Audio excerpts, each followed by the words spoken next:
옛날 어느 고을에 한 부자가 살고 있었어요. 근데 이 사람은 돈은 많았지만은 나이가 이제 많이 들었어요. 그래가지고 특별히 할 일도 없고 또 별다른 즐거움도 누리지 못했어요. 근데 이 사람에게 있어서는 자기 옆에 바보를 하나 두고, 바보 종을 두고, 그리고 그 바보 종으로부터 바보스러운 이야기를 듣는 것이 유일한 낙이었어요.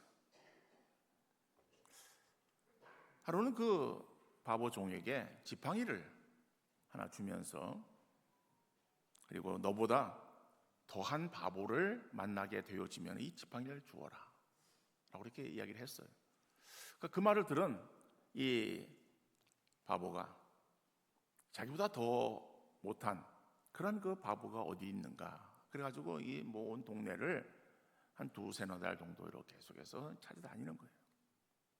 그런 가운데에 이 부자가 그만 이제 죽게 되었어요. 그래서 병들어 이제 거의 죽게 되어진 그런 가운데에 그 바보를 불러가지고 작별 인사를 구하려고 했습니다.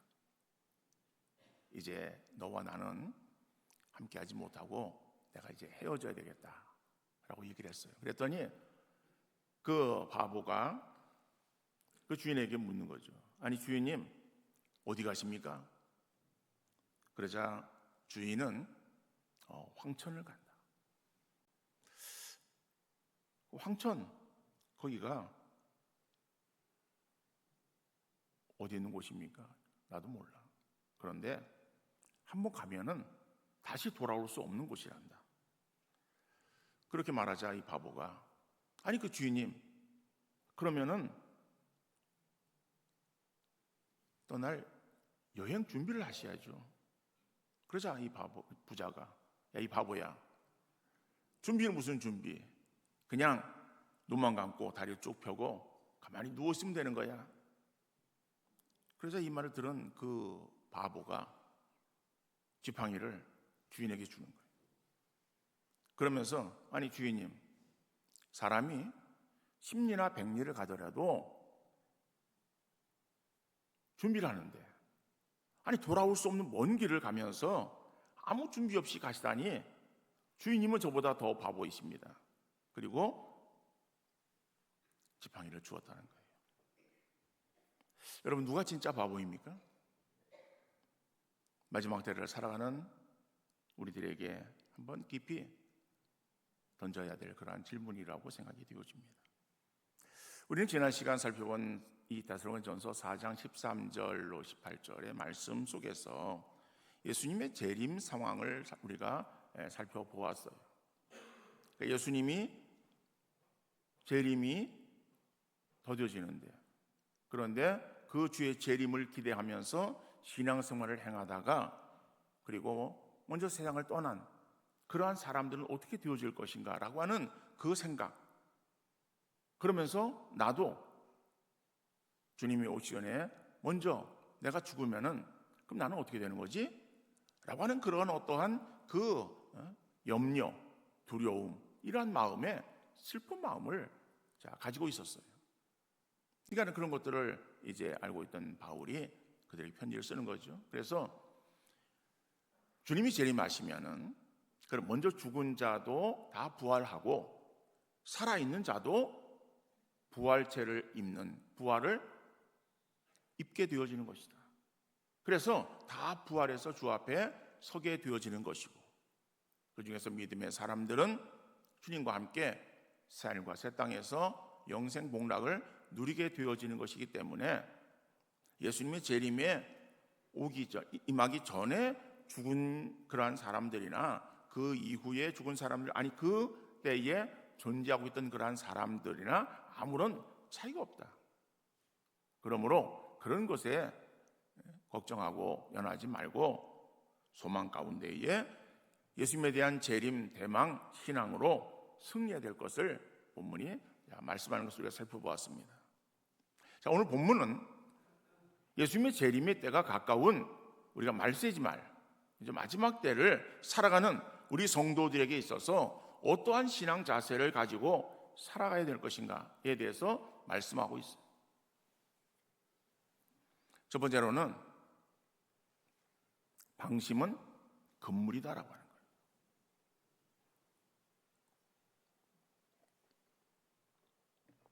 오늘 본문 1절로 3절 말씀 보면은 형제들아 때와 시기에 관하여는 너희에게 쓸 것이 없음은 주의 날이 밤에 도둑같이 이를 줄을 너희 자신이 자세히 알기 때문이라. 그들이 평안하다 안전하다 할 그때에 임신한 여자의 계산의 고통이 이름과 같이 멸망이 갑자기 그들에게 이르리니 결코 피하지 못하리라. 여러분 오늘 1절을 시작하면서 형제들아 때와 시기에 관하여는 너희에게 쓸 것이 없다라고 말하는 거예요. 여러분 이 말씀을 들으면서 우리는 그 앞에 기록되어 있는 사도행전 1장 8절 하반절의 말씀을 떠올릴 수 있어요. 사도행전 1장 8절 하반절의 말씀이 어떤 말씀인가 하면은 하나님을 향하는 너희의 믿음의 소문이 각처에 퍼졌으므로 우리는 아무 말도 할 것이 없다라고 하는 것을 바울은 기록하고 있습니다. 그러니까 사도행전 1장 8절에서 말하고 있는 아무 말도 할 것이 없다라고 하는 그러한 그 표현이나 오늘 5장 1절에서 쓸 것이 없다, 너희가 쓸 것이 없다라고 하는 말이랑 같은 그런 의미로 우리가 살필 수 있는데 내용은 정반대의 그러한 내용입니다. 다시 말하면은 사도행전 1장 8절에 있어서 너희의 어떤 믿음에 대해서 내가 언급할 필요가 없을 정도로 그래서 언급할 필요가 없다라고 말하는 것은 너희의 믿음 생활이 모험적이어서 그 모험적인 신앙 생활을 잘 감당하고 있는 그러한 너희들의 그 신앙의 모습, 그것은 막 그냥 소문이 나서 그래서 다른 사람들 다 알고 있듯이 너희들의 그러한 그 잘하는 믿음 생활 더 잘하고 잘하고 있다라고 하는 것을 생각하면서 그래서 더 이상 너희들의 어떤 믿음에 대해서 이래라 저래라 내가 할 말이 없다. 너희들이 그렇게 잘하고 있다라고 하는 그러한 칭찬의 소리예요. 그런데 오늘 본문에서 말하고 있는 이런 너희에게 쓸 것이 없다라고 하는 것은 주의 재림의 시간을 말하고 있는 거예요. 그러니까 주님의 재림의 시간에 대해서는 성경이 함구하고 있어요. 아무런 말을 하고 있지 않습니다. 그리고 예수님도 그것에 대해서 말씀하지 않아요. 승천하시기 전에 제자들이 물어요. 그럴 때에 예수님께서 나는 모른다 라고 말씀하셨던 거예요. 그러니까 예수님도 말씀하지 않으셨던 그러한 어떠한 시기 때 그 시간에 대해서 바울이 뭐라고 얘기를 하겠어요? 거기에 대해서 자기 개인의 어떤 사견을 붙여가지고 어느 때 언제라고 말할 수 있겠어요? 그래서 바울도 결국 뭐라고 말합니까?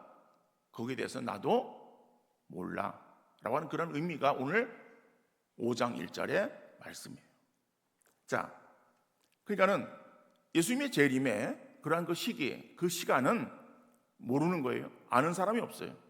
자, 모르지만은 그러나 그것은 성경에서 분명히 약속되어진 약속이다. 그 약속이 언젠가는 이루어지는데 언제 이루어지는가에 대한 그 시간은 아무도 모른다라고 하는 것이죠. 그러니까는 자, 언제 임할지 모르는 그러한 그 미지의 시간을 우리가 생활할 때에 우리의 자세가 어떠한 자세가 되어야 될 것인가 하면은 방심해서는 안 된다라고 하는 것이죠. 방심하면은 돌이킬 수 없는 큰 어려움이 주어진다. 갑작스럽게 그걸 만나면은 그러한 어려움을 당해낼 수가 없다라고 하는 것이죠. 그래서 그 어떠한 비유로 두 가지를 비유하고 있어요. 한 가지는 무엇인가 하면은 도둑이 드는 것을 말하는 거예요. 그리고 또 한 가지는 임신한 여인이 갑작스러운 출산을 말하고 있는 것이죠. 여러분, 근데 이 내용을 오늘 우리의 상황 속에서 그것을 이해하려고 하면은 그건 이해가 되지 않아요. 무슨 말인가 하면은 오늘의 우리의 한국적인 그런 그 상황 속에서 보면은 이 방범 카메라가 얼마나 많습니까? 그죠? 실내도 우리 교회도 이렇게 럽이라든지 아니면은 복도 그리고 이런 데 다 CCTV를 설치해 놨어요.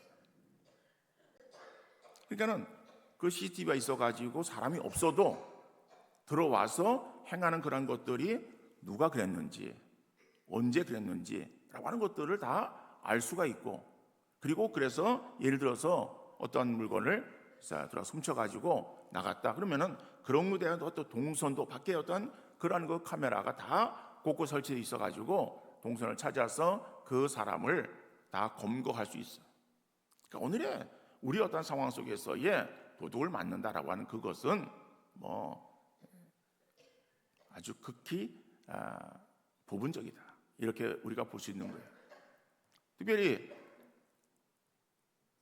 임신한 그러한 그 여인에게 있어서 그 여인들이 출산에 대한 그러한 것들도 요즘은 병원을 이용하지 않습니까? 산부인과 병원을 통해서 그래서 임신한 그러한 것, 그다음에 출산의 날짜, 그다음에 몸의 상태, 이런 것들을 늘 체크를 하는 거예요.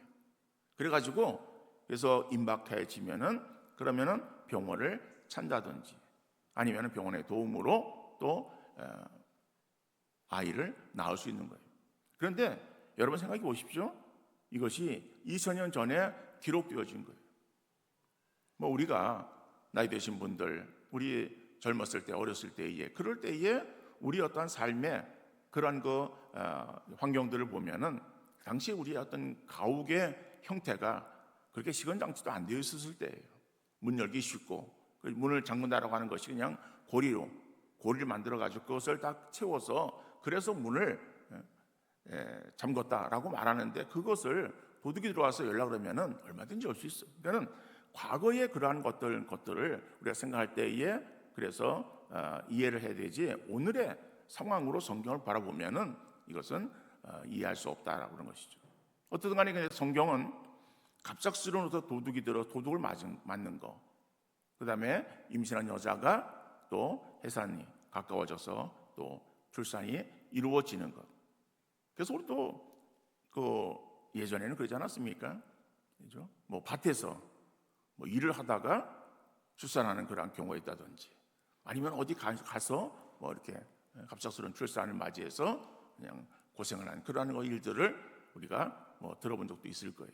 그러니까는 여러분, 그렇듯이 갑작스러운 그런 것들에 대해서는 늘 대비해야 되는데, 대비하지 못하면은 그러한 어떠한 큰 어려움을 당할 수 있다라고 하는 것을 말하고 있어요. 그러니까는 주의 재림에 그러한 것들을 우리가 알지 못하지만은 방심하는 그러한 그 방심은 우리에게 금물이다라고 하는 것을 말씀하고 있는 것이죠.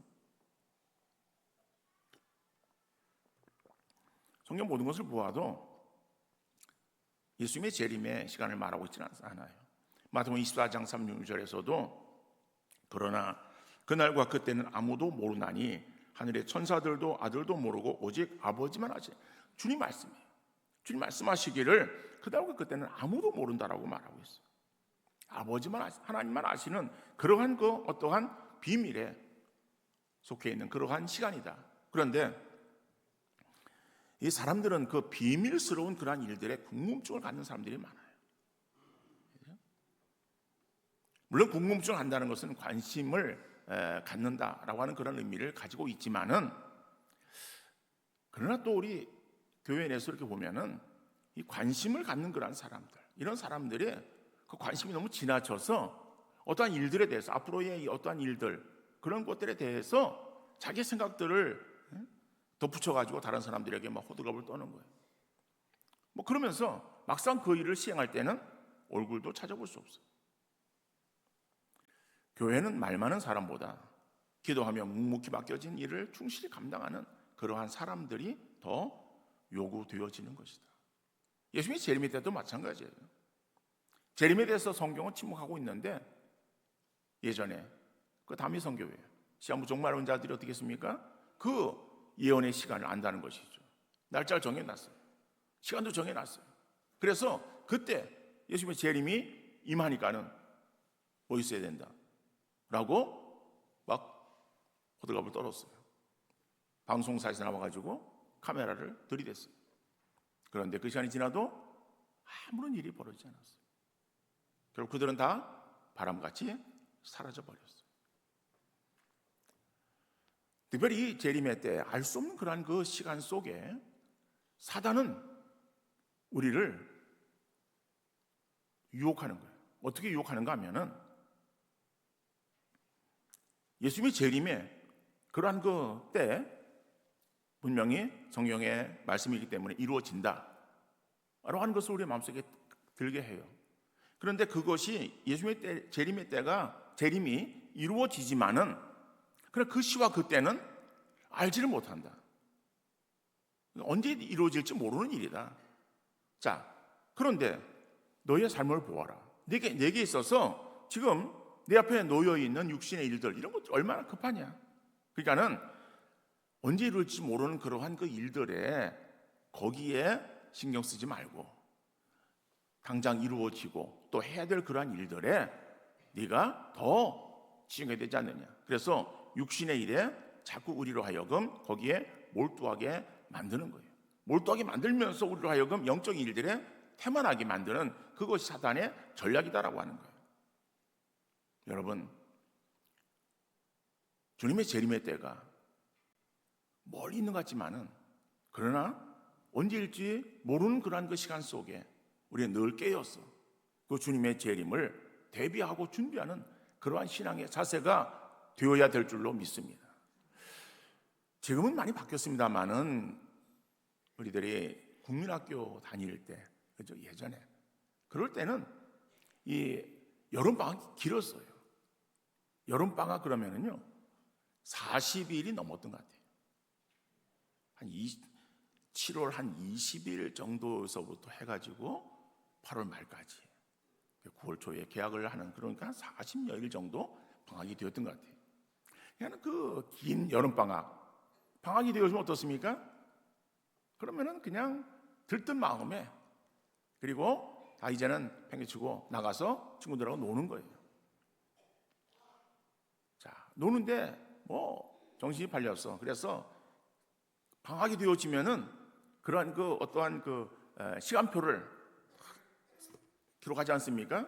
종이에다가 도화지에다가 시간표를 동그라미를 그려놓고 거기에 이렇게 시간을 해가지고서요 이거를 딱 쓰는 거예요. 근데 아주 얼마나 모험적인지 일찍 일어나고 그리고 오전에 공부도 하고 근데 오후에 좀 쉬었다가 뭐 그 다음에 내가 저녁 때도 또 공부하고 그리고 또 늦게 자고 그 몇 시에 자고 이런 것들이 아주 빼곡하니 다 아주 근사하게 작성을 해요. 작성하는데 그건 작성하는 것으로 끝난 것이지 실행은 전혀 관계없잖아요. 그냥 눈 뜨면은 나가서 노는 거예요. 그리고 이제 엄마가 숙제하고 놀으라고 그렇게 막 다그치면은 그 앉아가지고 숙제를 하긴 하는데 그 밖에서 떠드는 그런 소리가 들리잖아요. 그 떠드는 소리에 마음이 잡질 않는 거예요.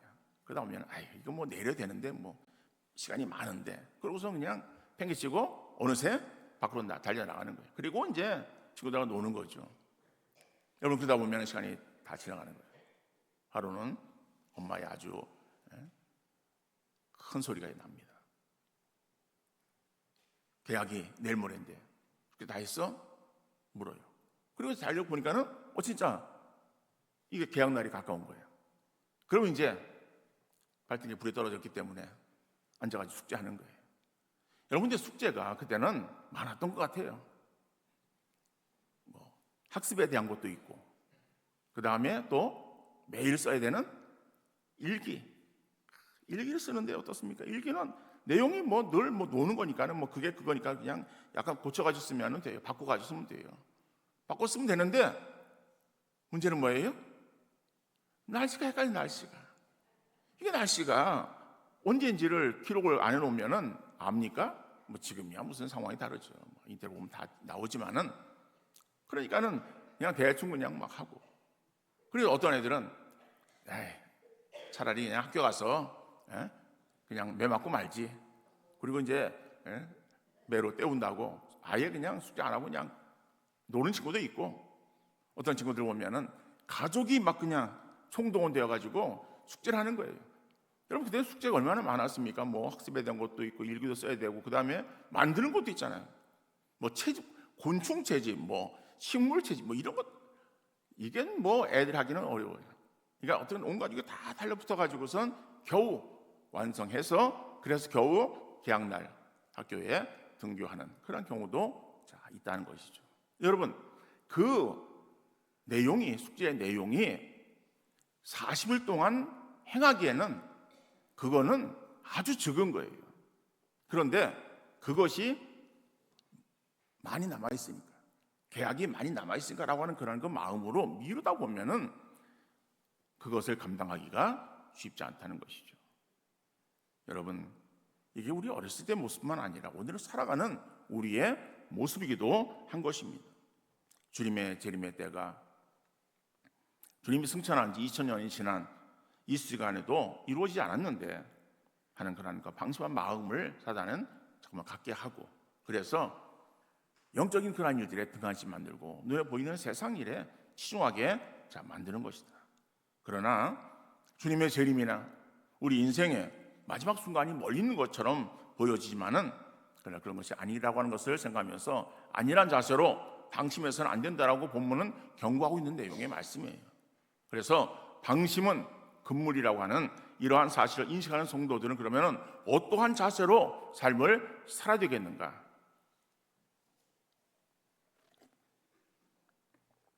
두 번째로는 신분에 합당한 삶을 살아야 됩니다.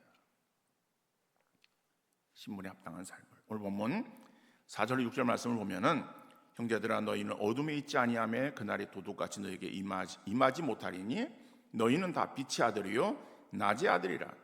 우리가 밤이나 어둠에 속하지 아니하나니 그러므로 우리는 다른 이들과 같이 자지 말고 오직 깨어 정신을 차릴지라. 여러분, 여기서 우리의 신앙의 정체성을 말하고 있는데 우리가 어떠한 사람이라고 말하고 있는가 하면은 빛의 아들, 낮의 아들이라고 말하고 있다는 거예요. 그러니까 빛과 낮이라고 하는 그러한 그 단어에 반대되어진 대조적인 그러한 그 표현으로 비유되어지고 있어요.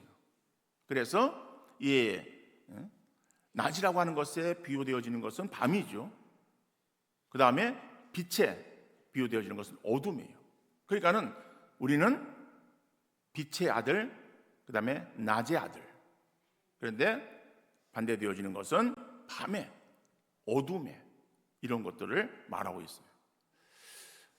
오늘 특별히 본문에서 보면은 너희는 어둠에 있지 아니하다라고 말하는 거예요. 그래서 이 어둠이라고 하는 말을 구원받지 못한 불신자들을 상징적으로 비유하고 있다라고 볼 수 있어요. 다시 말하면은 구원받지 못한 불신자들, 어둠에 있는 자들, 그 사람들은 당연히 하나님에 대해서 그들은 인식하지 않습니다. 하나님을 알려고 하지도 않아요. 그리고 하나님과 관계가 가까운 것이 아니라 멀어요. 그들은 관계없다라고 생각을 하면서 살아가는 거예요. 그렇기 때문에 그들에게 있어서는 영적인 세계나 영적인 실체에 대해서 마치 눈먼 시각장애인들과 같이 전혀 인식하지 못하고 절박한 멸망이 임하는 것에 대해서 그들은 아랑곳하지 않고 살아가는 거예요. 자, 그래서 이 영적 어둠에 처한 불신자들의 삶을 살아가는 그러한 그 모습이 마치 밤에 도둑을 맞는 것처럼, 그리고 도둑을 맞을 때에 그것을 예배하지 못하고 있다가 방심하는 가운데에 도둑을 맞고 나서 아침이 되어야 내가 도둑 맞았구나라고 하는 것을 알게 되어지고, 그럴 때는 이미 때가 늦었다라고 하는 것이죠. 자, 그러한 그 모습이지만 우리 성도들은 그런 것이 아니라 그런 어둠에 속해 있는, 그래서 모든 것들을 그냥 방심하고 살아가는 그런 존재가 아니라 빛의 아들이다, 낮의 아들이다라고 하는 거예요. 여러분, 낮이라고 하는 것은요, 낮이라고 하는 것은 밤에 반대되어지는 것이죠. 여러분, 낮에는 맑은 정신을 사람들이 가지고 있어요. 다 깨어 있어요. 깨어 있기 때문에 그래서 밝은 그런 그 대낮에 도둑이 도둑질하지 못합니다. 왜냐하면 행하는 것들이 다 드러나게 되어지잖아요. 그러니까는 이 낮이라고 하는 것은 깨어 있는 그러한 상태를 말하는 것이고, 도둑이 틈타지 못한다, 뭐 이런 것을 의미하고 있는 거예요. 그래서 오늘 본문 6절의 말씀 보면은 그러므로 우리는 다른 이들과 같이 자지 말고 오직 깨어 정신을 차릴지라. 그러니까는 우리는이라고 하는 것은요, 믿음의 성도들이에요. 믿음의 성도들이 다른 이들과 같이 어둠에 속한 그런 사람들과 같이 자지 말고 오직 깨어 정신을 차리라 라고 말하고 있는 거예요. 그러니까 오직 깨어, 자지 말고 오직 깨어 정신을 차리라고 하는 것은 서로 같은 의미의 말이에요. 자지 말라라고 하는 것과 깨어 있으라는 것은 같은 말이죠. 이것은 그냥 문자적으로 그냥 자지 말라, 그러니까 우리가 그냥 자지 말고 계속 그냥 눈 뜨고 24시간 있어라, 그런 의미는 아니잖아요. 영적인 의미로 이것은 깨어서 시대를 바라보면서 죄악과 어둠의 세상 속에서 생활하고 있는 나의 모습을 바라보며 내가 정말 하나님의 사람으로 신앙생활을 잘하고 있는지, 주님의 재림을 우리가 인식하면서 그 재림의 때에 우리가 주 앞에 섰을 때에 주님이 나를 어떻게 평가하실까라고 하는 것을 인식하면서 그것을 바라보는 믿음으로 우리가 준비하고 있는지를 돌아보는 우리의 삶이 되어질 수 있기를 간절히 바랍니다. 여러분, 깨어있다라고 하는 것은, 이것은 성경에서 이 보초, 파수꾼에 사용되었던 말이에요. 시편 107편 1절 말씀 보면은 여호와께 집을 세우지 아니하시면 세우는 자 수고 헛되며 여호와께 성을 지키지 아니하시면은 파수꾼에 깨어 있음이, 그전 성경은 경성함이라고 되어 있는데 지금은 깨어 있음이 헛되다라고 말하는 거예요. 파수꾼에 깨어 있음이 헛되다, 이거는 아무리 깨어 있어도 하나님께서 지키셔야 된다라고 하는 것을 말하는데, 보초는 늘 깨어서 적이 오는가 그런 것들을 이제 막는 것이죠. 그러니까 그런 것들에 대해서 그냥 등한시하고 뭐 적이 오든지 말든지라고 하는 그러한 자세는 잘못되어진 자세다. 그러니까 우리는 영적 파수꾼으로서 이 시대를 분별하고 그리고 주님의 재림의 때를 우리가 늘 준비하는 그러한 신앙의 자세가 되어야 됨을 말하는 것입니다. 여러분, 임신한 여인들이 그 태아를 위해서 태교를 합니다. 태교, 그렇죠? 우리 여자들은 다 알죠? 그러니까는 좋은 것을 먹고 그리고 또 해서는 안 될 것들, 보아서는 안 될 것들을 가리는 거예요. 자, 그런 이유가 어디 있는가 하면은 그렇게 해서 그 10달에 그러한 그 엄마 뱃속에서의 태아가 잘 지나게 되어질 때에 그 태아가 출산하게 되어지면은, 그래서 태어난 그 아이가 80-90년 동안 인생을 살아가면서 강건하게 그리고 잘 살 수 있기 때문에 그렇다는 것이죠.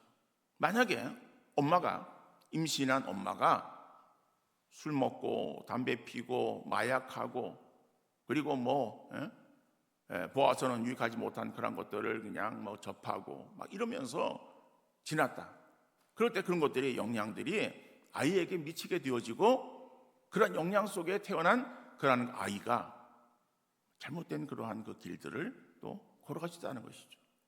그러니까는 80-90년의 그 생을 위해서 10달의 그 시간 속에서 엄마는 그 태아를 위해서 준비하는 거예요. 그런데 여러분, 우리가 이 땅을 떠나서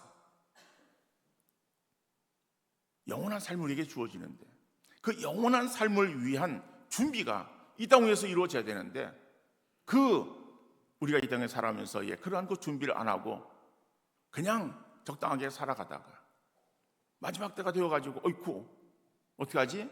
라고 하는 그러한 안다라는 그러한 그 마음으로 마지막을 맞이한다게 되었을 때에 그 뒤에 펼쳐질 우리의 영원한 삶에 대한 그 대가가 어떤 것인가? 너무나도 자명한 일 아니겠어요? 그러니까 우리가 이 땅 위에서의 삶을 우리가 살아야 되는 것은 이 땅 위에서만 잘 사는 것이 아니라 우리에게 주어질 다음 그러한 그 세상, 그죠? 주님이 오셔가지고 우리에게 있어서 함께 하실 바로 그 천국에서의 그러한 그 삶을 우리가 잘 준비하는 그런 곳이다. 그러니까는 우리가 살아갈 때에 그저 그냥 적당하게 사는 것이 아니라 매일의 삶에 있어서 더욱더 준비하고 늘 자기 자신을 돌아보는 깨어있는 그런 믿음의 성도 되어질 수 있기를 간절히 바랍니다. 사단은 우리를 향해서 안전하다, 평안하다라고 미혹해도 현세를 바라보면서 각성하여 죄악적인 세상 속에서 성도로서 깨어 구별되어진 삶을 살아가는 우리 모든 믿음의 성도 다 되어질 수 있기를 주님 이름으로 축원합니다.